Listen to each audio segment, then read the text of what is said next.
People's attitudes have changed and my message got out and the country's in worse shape. I've talked about financial problems in this country for 30 years, and they realized that some of the things I said came about, and also warning people about the foreign policy and the endless wars and how that affects our economy. So the people have come around to being concerned about the spending. I think that they look closely at the need to cut spending, and I was the only one that offered cutting spending. So I think it's a very, very popular message, and I think the interest is going to continue to grow. Are you now the buffer between Mitt Romney and the rest of the Republican candidates? No, I don't know what you want to call it, but I know that we're next in line to him. So I would say that we're the only ones really in the race with him, and we'll have to remain to be seen what turns up.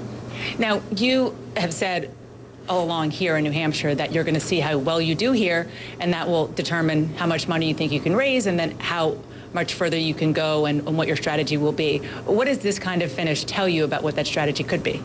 Come to the rally, and I'll bet you see a lot of enthusiasm, which will give me a lot of encouragement, because when the supporters get enthusiastic, they usually go ahead and they start another money bomb. So I think we'll be able to raise more money because of this, but you know, our main thoughts are going into South Carolina tomorrow. And one last quick question. Yeah, I know you've said repeatedly that you have no interest in running as a third-party candidate, but as you know, some of your supporters do have an interest in that.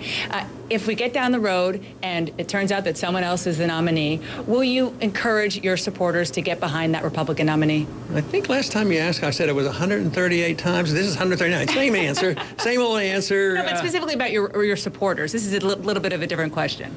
Well, I have no plans on doing it. We're running a tight race, and we're going to see what happens. Thank you very much. All right. Thank you for talking to us. I appreciate it. All right. Thanks, Dan.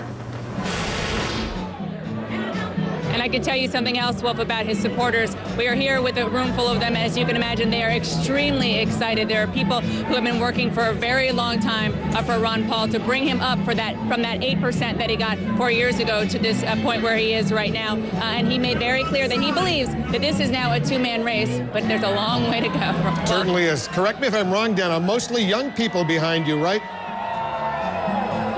It is a lot of young people, and they, of course, make up a big portion of Ron Paul's supporters. They have since Iowa, and they probably will in the future. But there actually is a pretty good mix in the crowd here. There are some others, people who we've talked to here, who have been Democrats until recently, but they switched over in order to vote for Ron Paul in the Republican primary.